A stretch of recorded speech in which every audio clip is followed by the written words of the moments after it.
You're listening to the Cricket Podcast.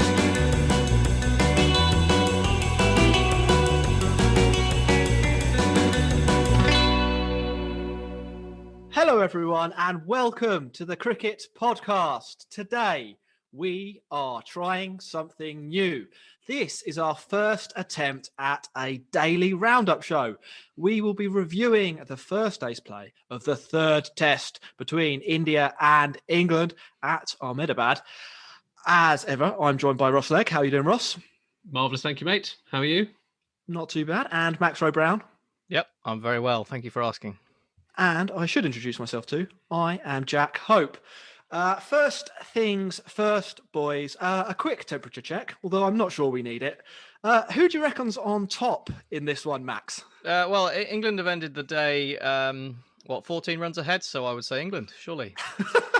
By numbers? Ross, who have you got in the lead? I think for balance, as we like a bit of balance in the podcast, I'm just going to say India are just ahead. Just squeaked it. Yeah, I think it's been an absolute romper of a day, as far as I'm concerned, from the Indian perspective. It's very hard to win a Test match on day one, but we've done it twice in a row now. yeah. If you were gonna come up with an argument against that narrative, India did it today. Mm-hmm. Let's do a quick summary of the day's play for people who maybe didn't catch all of it. Max, we'll give you like a minute. Do you want to talk us through what happened from ball one to ball however many? Yeah, I'll give it a go.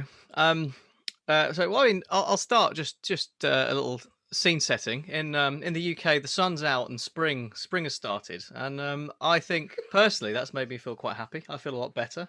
And for every yin, there is a yang, and England have provided that in spades. It all started going wrong before the game even got going, with England picking a whole host of seamers and India saying that was probably a bad idea when we saw their lineup of three spinners.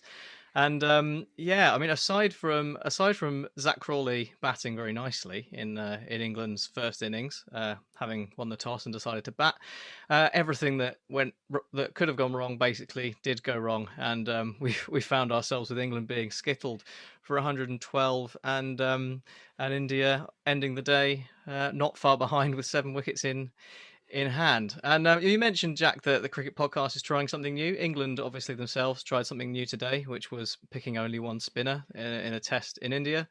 Not necessarily new, but something they haven't done since 2001, and I think it's going about as well as it did then. Good summary, Max. I think that's brought everyone up to speed. You mentioned right at the top of that little spiel that England's selection might not have been great. I think it was a classic case of England being duped by the Indians here. India tweeted out a couple of pictures of a green pitch on their social media. They bluffed by talking about three seamers before the match. England have turned up on the day and it's spinning again. Classic misinformation right out of the Trump playbook. Yeah, I loved adding Umesh Yadav to the squad and confirm and really going, I don't think Kuldeep's going to play. It's probably going to be Umesh.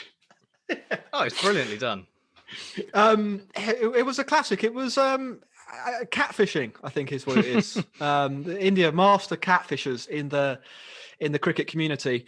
Fellas, I guess we should talk about it quickly. Were you surprised to see it spinning as much as it did, or India to going with the 3-spin option? Because on our preview show, we were talking, or we thought it was likely, probably, that India would go with the seamer route.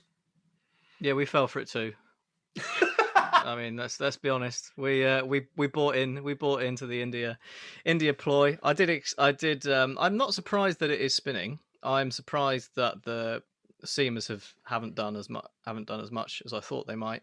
But what I would say from an English point of view, I mean, obviously, after the fact, they got it completely wrong, and it was the wrong decision. But with all the information that they had at hand, what we know about day-night tests, what we know about the last day-night test in India, I think England probably made pretty much the right call, because at the end of the day, we're looking at a situation where this is probably England's best chance to get a result for the rest of the series. So just go all in, go with the seamers and hope it pays off. Unfortunately, it's spectacularly failed. But I can't fault the logic behind it. And the other option is go toe to toe with India with your own spinners, and that would never end well. So, yeah. Ross, the three spinner approach. They dropped Kuldeep for Washington Sundar, who is going to get a TFC. Yeah, possibly. good TFC. That is a good TFC. Were you surprised by that move at least? I mean, I'm just thinking about getting a TFC in a test match. That must be absolutely. It's bad enough getting it on a Saturday when you don't do anything, let alone for 5 days. At least you don't have to pay for it. It's not going to be 5 days, is it? Let's face it. So I think I wasn't entirely surprised at them not going with what we thought. I could have seen them doing something a little bit different, but I didn't think Washington Sundar would come back into the side. I mean, we've talked about it before around doing different things. Washington Sundar is just a less good Ashwin, so it kind of doesn't give them an extra kind of thing unless Ashwin breaks down. So which he's not going to anytime soon, is he? England's selection was a little bit stranger, and I don't think we were completely surprised to see Zach Crawley come in. But I'm just not entirely sure on the logic. England have picked a bowling lineup that is, in their heads is going to seam around, but then they've taken away Burns, who's quite good against the seaming ball, so that doesn't really kind of make sense. And then they've brought in Bairstow for Lawrence, and Bairstow's not that good either against the moving ball, so I just was it seemed a bit confused. It's hedging your bets, savior, so you lose whichever way. We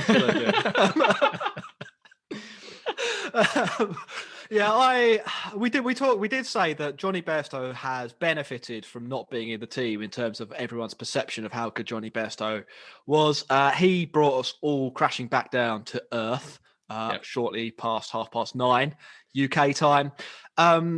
Ross, with his 8th duck since 2018, it's more than any batsman in Test cricket since 2018. He's going for a record. Ross, before that, you mentioned Ashwin. Ashwin and Axar, I think, were probably the stars of the day. You reckon? Yeah, I just edged it, didn't they? Probably Axar slightly above Ashwin. Axar, actually, his bowling today induced a false shot from the sort of 1 in 4 deliveries. It was the third most since they've been tracking false shots, balls using Hawkeye. A pretty good performance. Max, what did you make of the spin kings? I was very impressed, particularly by Axar, because he didn't do anything unusual or crazy. You know, he just plopped it. I was originally going to say he didn't do anything special, but actually I think what he did do was special because he plopped it on the same spot for he didn't vary, didn't stray into over pitching, didn't bowl any short balls for a number of overs. And we saw in England, when England were bowling, Jack Leach bowled pretty well, but he over pitched a few times, and you just didn't see that from Axar at all. And that is where sort of the everything came into play, wasn't it? If you put everything in the same spot and the odd one goes, suddenly the Roston Chase ball becomes very, very dangerous indeed. And England got Roston chased all over again, albeit by a much better exponent of finger spin this time. Yeah, I mean, Ashwin, I thought, had a couple of nice wickets in there as well. He did his thing where he sort of humiliates players, didn't he? I thought the way he got Ollie Pope out in particular, bowling over the wicket, just sort of slid it across Pope, clipped the top of off, and he fully squared Pope up as well. You don't often see batters, elite batters, squared up by a spinner. Batters. Well, test match batters, yeah. Guys with test centuries squared up by spinners, and his back foot had come fully round. You could see his shoulder. It looked really ugly. Flattened messy. The off stump just for effect, really, just for a little bit of added Ashwin hijinks. A fantastic performance from the pair of them, I think, and it really did show up England's lack of ability with the bat, I thought. Ross, do you want to speak about England's batting? I mean, the less said, the better, really. But what I didn't really understand was England's whole approach here. So, as I said earlier, they picked a seam attack. Their best chance of winning this game would have been to skittle India out early on and not take into consideration that they'd have to bat on a 4th or 5th day pitch with the spin bowling. If you pick Archer, Broad, Anderson, surely if you win the toss, in my head, you choose to bowl first. And I know it's in India, and I know that you should always bat first in Test cricket typically. But after, well, they didn't pitch, well, didn't get hit over 200 runs in either of their innings last time, or even the final innings of the first Test. Confidence was already going to go. The second a couple of wickets went, like Dom Sibley got a good ball to Ishant Sharma, great grab from Rohit at second slip. Yorkshire's Johnny Bairstow was out immediately and did a Shane Watson-esque review. And all of a sudden, England were in a complete trouble. And I found it quite disconcerting, I think is the word I'd use. I think they got it in their heads that they were playing on that Chennai pitch again, and that the ball was going to do loads of sort of unexpected things, and they just weren't going to be equipped to deal with it. I actually don't think that there were too many demons in this pitch. I mean, clearly the Indian spinners in particular got a few to turn, and as did Leach, to be fair. But I don't think there was no sort of explosive bounce. There were no balls that were like literally unplayable. Nothing kept low. I think, England. I mean, how many England batters were out? I wrote a list that went straight on. I wrote a list of the England batsmen. Let's hear it. Well, it was Sibley. I mean, that was the one that fell to pace, but it wasn't great, was it? The ball didn't actually move much. You got sort of set up by the ball swinging in, and the one held its line. I'd say that was pretty bad. But on that kind of dismissal, you're kind of just you're going to get those opening batsmen. It happens fair up. We'll let him off. Bairstow, on the other hand, just bad. Just missed a regulation left arm spinner. That was bad. Root played back when he shouldn't have done. I think Stokes similarly, and that was pretty bad. Pope, we've already mentioned, was very, very bad. Folkes batted well while he was there, but his wicket was poor. He was trying to cut a ball that bowled him, so much like Kohli, not wise.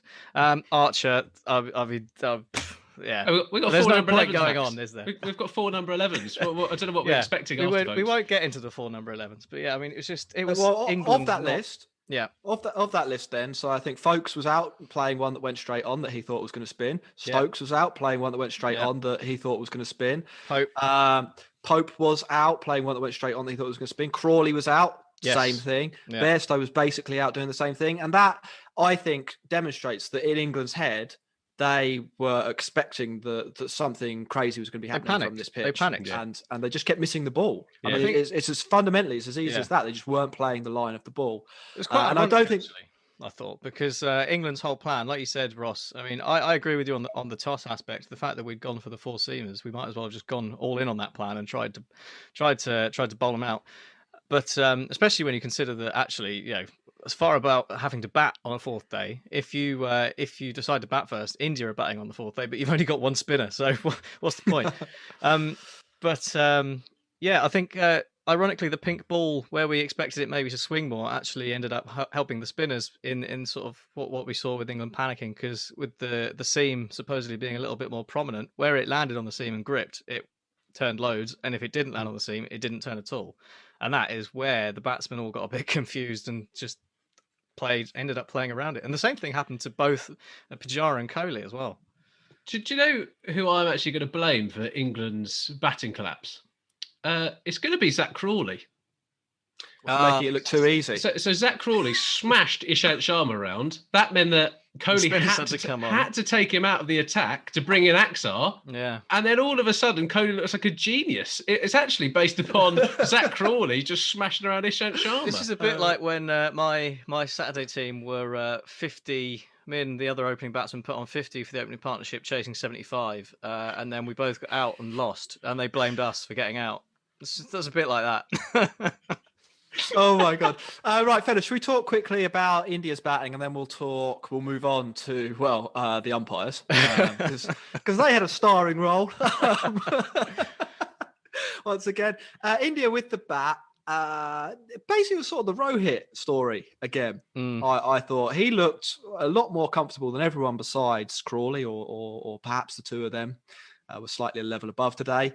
Again, I think what both of them did, probably Rohit maybe a little bit more, was be really assertive when they got the opportunity. So even on a pitch which, I mean, let's be honest, it's probably not going to go 5 days. I don't think it's necessarily a bad pitch. It's a spinner, but I don't think it's a bad one. But Rohit batting in the way he does means that India will be so far ahead of the game by the time he's out, probably tea tomorrow or something. That England literally won't be able to do anything. Had India gone along as slowly as England, they'd be back on like 45 right now, and England would think, oh, hello, we've got a chance here. Anything to add on that, Max? Yeah, I actually think Rohit and Gill played the situation really, really well when they went out to bat first, because what we saw in the Indian innings was that the pink ball moved quite a bit to start with, and then after 10 overs did absolutely nothing. And England's only hope of getting back into this game, whatever glimmer they had, was to get a few cheap first up, and Rohit and Gill basically put any shots away for 10 overs. And then I think they mentioned after 30 odd balls, Rohit was on 11, and then he scored 39 off the next 33. And once that ball had stopped doing anything, which happened fairly quickly, it was England's last faint hope of anything happening for them was pretty much snuffed. England openers should know better, right? That is the conditions in England. Quite a lot of the time, actually, you get through the first 15 overs and the ball doesn't do as much from kind of May onward. But I think it was an exhibition from Rohit and how to open the batting. He's not got a really long test career, but he's clearly really good. What I also find hilarious is Broad's arrogance, where Rohit Sharma's got an unbelievable average against the short pitch ball, and Broad, as he's coming up to his 40th birthday, decides, do you know what, I could probably bounce this dude out, and he's not going to have any chance of doing it. Slaps to the boundary time and time again. Yeah. We want to keep this show reasonably tight, so we're not going to go into too much detail. That's for the big show when this match is over. Glenn Maxwell's coming. Probably tomorrow. Yeah. Umpires. So there are a few things with this. I think there's. I reckon a lot of the complaints about the umpires are basically sour England fans, with the exception maybe of one point. I don't know, where do you want to start, or do either of you have any points you'd like to raise on them? I mean, they made themselves the star of the show, but I don't think they necessarily got it all wrong. Ross, you were about to go. So I've got two things on here. One is around, I think the anger comes from a lack of consistency in kind of the process itself. We mentioned it before in the last test that it's not difficult for umpires to actually follow exactly the same process for every dismissal. You're not against time. The third umpire is not being judged upon his efficiency to make a decision. He's being judged on his ability to make the right decision. And I think that's where it comes from. Secondly, I think that India are so far ahead of England in terms of their ability to actually play in Indian conditions, surprisingly. And England fans do have I don't know, we like to think we're still great. We spend loads and loads of money on Test cricket and we still get absolutely blasted by nearly every team we play against. And I think when you have a home umpire, it just it gives them the slight excuse for why their team isn't performing. It gives them the ammunition they need to question it, regardless of how good India actually were. Yeah, I think that's a pretty good summary. It is the process thing. Again, it's the Stokes catch, which I think we probably all agree, don't we, that he dropped it? Yeah, on the balance of probabilities, it looks like it hit the floor. Yeah. But they looked at it from one angle for maybe 20 seconds, and then they were like, nah, that's a drop. Yeah. Which is sort of understandable if the umpire on the field gives a soft signal of not out, right? You look at that and you go, yeah, okay, no, that confirms what they said. But when the umpire is given out, you have to find substantial evidence to overturn the decision, and you need to look at an extra angle, particularly when it looked like from the angle we saw that Ben Stokes had somehow managed to, once he'd sort of picked the ball up, was doing it with one finger, which, as we know, is highly improbable based on the laws of physics. So there was probably another angle in there that might have shown something else with the position of another just finger. Zoom it in, to be honest. Like, we saw it from the wide lens. The camera's 80 meters away. Yeah, and they talk about the foreshortening of the camera and all that. So I think, not not done properly, but I don't think it would have changed the decision. I think there were a few LBWs that were umpires called. I thought all the LBWs were good decisions by the umpire. Just happens, doesn't it? It just goes one way or the other. That's part and parcel. Even the ones that were quote unquote umpires call, I don't think they were like unlucky to be given out umpires calls. I thought they were you're out there. I mean, you have to think about it at full speed, don't you? And what decision would you make? And I wouldn't necessarily disagree with any of those. Is there a bit around giving the benefit of doubt to the batsman? So the only bit that I've kind of got in defence of kind of those decisions, I agree with you. I think the majority of them were out, and they're probably they were the right decision. But in terms of the process that you go through of being an umpire on day one with the pink ball, with a new pitch, and with the ball bouncing, should you be given out? Have you got a specific example in mind here? Because I can't. So I don't think there was one. So I think in terms of like the Joe Root one, for example, I could definitely see that not being given out by a first day umpire. I could definitely. I think it would be a bad decision to not give that out. To be honest, okay. I thought it hit him well below the knee roll. He didn't really get that far forward to it. It did hit him on his front pad, which I take your point there. But I don't think he wasn't striding into the ball. It clearly bounced in line. It clearly missed his bat. The only thing was whether it spun too much, I thought, and it did come down to umpire's call. And I think the umpire's call decision was on the height, and they don't use the bail as the top of the stumps. They use the bail groove. So I just thought it was pretty bang to rights on that one. Yeah. But the only other one I've questioned is Johnny Bairstow's LBW. I think that was an absolute disgrace, wasn't it? I cannot believe he reviewed. That was like a pig-headed review, wasn't it? That was like, I can't believe I missed that. You saw the rush of blood. Like you literally saw him. I can't believe I'm out. It went. It just filled up like a gauge. Yeah. A loading screen. The one that I am actually unsure about is the row hit stumping, where because the pitch is a bit sort of loose, I guess they're digging great big holes just to mark their guard, and from side on it looks their Rohit's foot was underground. It was below sea level, as it were. But I don't think you could tell conclusively from that side on angle whether he'd actually managed to get his foot down because of the groove that they were all using. They didn't show the stump cam angle, which would have shown that one way or the other, and they still hadn't shown it by the end of the play, which does throw a bit of fuel on the conspiracy fire. To be honest, doesn't it? You'd think that the broadcaster would show that if it had completely exonerated the umpire.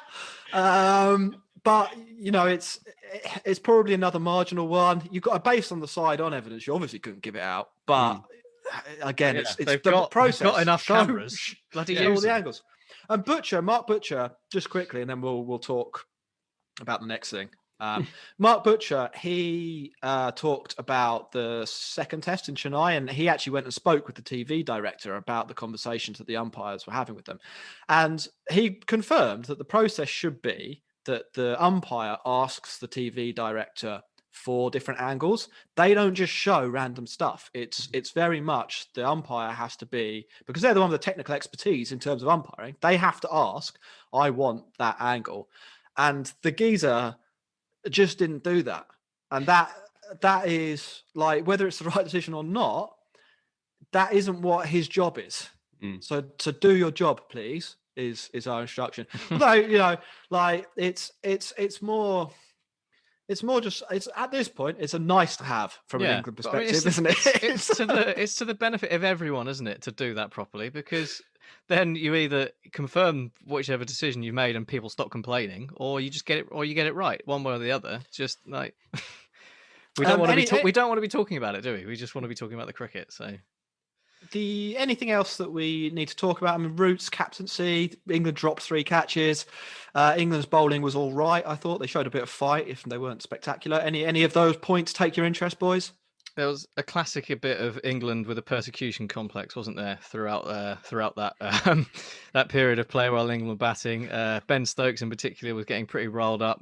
Stuart Broad was very unhappy about the footholes, and they had to get the basher out a few times. And it felt like another one of those England with, everyone's out to get us kind of things. And I think in the end they used that energy in the right way, but it looked for a moment like it might get go the wrong way. I think some people will be wondering why we're not really talking about Root being aggressive towards the umpire. I actually didn't think he was that bad. I don't think he was in the umpire's face. I think he was just asking for an explanation about why the protocol wasn't being followed. It's frustration. That was frustratingly asking rather than he's the captain. shouting. He's got to be able to have that conversation with the umpire. And if it's not working, then he's the one to communicate it. Ross? Yeah, so he's not doing what frustrates me about this is the ability to kind of say, just absolve Kohli of absolutely anything that he's done before. Kohli ran from first slip and like almost gonads first, running at the umpire. Like, come on, umpire. And And then people compare that. Like, is it Cricketing View on our Twitter? He kind of goes, it's a disgrace to see England do that. You just got double standards, mate. Kohli does it, England do it. It's not great to see when you're in the umpire's face. If you follow the process and it is consistent, you'll soon see the anger completely dissipate. And it's just, it just gets a bit pathetic, really. Final couple of things then. How much of an ego do you have to name a stadium after yourself? I think there are a few rules you need to follow when it comes to having a national landmark named after you. I think one of them is you have to be dead. So, or at least retired. Martyr. Yeah, at least. And then the second one is that it has to be up to someone else. You just like, you imagine if Boris Johnson went around and was like, actually, you know what? I'm Wembley, Boris Johnson Stadium, mate. I mean, you never know. Actually, you do never know with Boris. That really did make me laugh. If you want to tell us more about your opinions on that, comments. We'll read them. One last question. We got this from Twitter. It was the only interesting one, really. Why did England pick an extra seamer, then bowl Stokes after 20 overs? Well, it's a great question. The bigger question really is, why did we bat first? Don't go in with a plan of bowling the team out and then go, we're only going to pick 7 batsmen. Max, I do have an issue with you, though, loving Ben Foakes. Ben Foakes has to learn how to bat with a tail. He just kept on giving them the strike. Like, what was he trying to do? Another lamb to the slaughter, please. Yeah. Right. That's probably not probably not top of the list of things that England need to fix. To be honest. Well, but I bet they use it when as the excuse when they drop him in one test time. We'll wrap up the show because Ross has got to go back to work. Now, the last thing to ask, I suppose, is, I mean, cricket's a crazy game. Mad things happen occasionally. I think India are going to win this, but in a couple of sentences, start with you, Ross. Can England do anything to get back into this, or is it game over? I think they can. I think if they can roll them out for 150, 160 tomorrow, which I think is not against the realms of possibility.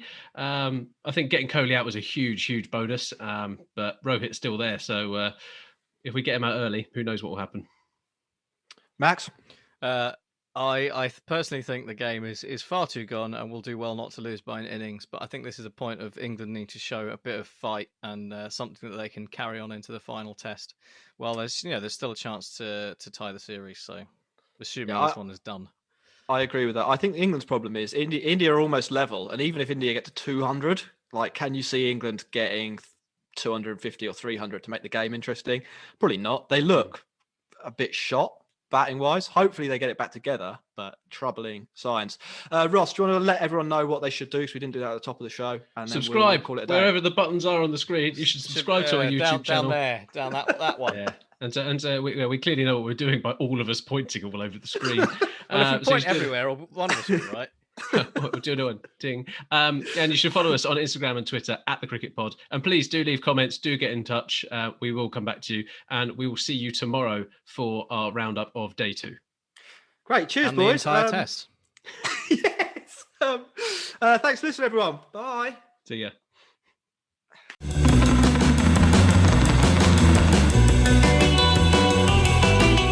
You're listening to the Cricket Podcast.